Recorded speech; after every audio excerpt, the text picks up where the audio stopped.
বিসমিল্লাহির রহমানির রহিম। Welcome to digital education Bangladesh. প্রিয় শিক্ষার্থীবৃন্দ, আমরা আজকে পরীক্ষার পরে ছাত্রদের করণীয় কি, যারা ষষ্ঠ, সপ্তম, অষ্টম শ্রেণী পরীক্ষা শেষ করেছে তাদের জন্য কি করণীয়, এই সম্পর্কে বলতেছি। পরীক্ষার পরে ছাত্রদের করণীয় বিষয়গুলো তাদের মানসিক, শারীরিক এবং শিক্ষাগত উন্নতির জন্য গুরুত্বপূর্ণ। কিছু কিছু পরামর্শ দেওয়া হলো।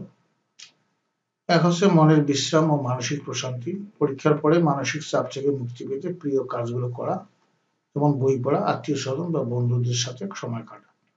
নিজের পরীক্ষার ফলাফল নিয়ে অযথা দুশ্চিন্তা না করে ইতিবাচক মানসিকতা বজায় রাখা।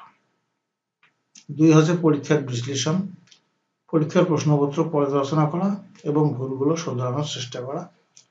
বুঝতে চেষ্টা করা যে কোন বিষয়গুলিতে তোমার আরো উন্নতি করা প্রয়োজন। 3 হচ্ছে নতুন দক্ষতা অর্জন। পরীক্ষা শেষে পাওয়া ছুটিতে নতুন কোনো দক্ষতা অর্জন করতে, যেমন কম্পিউটার কোর্স, ভাষা শেখা বা সৃজনশীল কিছু করার চেষ্টা করা। নিজের আগ্রহ অনুযায়ী পড়াশোনার বাইরে বিষয়গুলোতে জ্ঞান অর্জন করা। 4 হচ্ছে শারীরিক এবং মানসিক স্বাস্থ্য রক্ষা।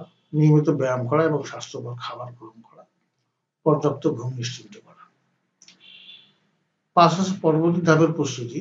যদি পরবর্তী কোনো পরীক্ষা বা ভর্তি পরীক্ষা প্রক্রিয়া থাকে, তার জন্য প্রাথমিক প্রস্তুতি শুরু করা, ভবিষ্যতের লক্ষ্য নির্ধারণ করা এবং সেই অনুযায়ী পরিকল্পনা করা।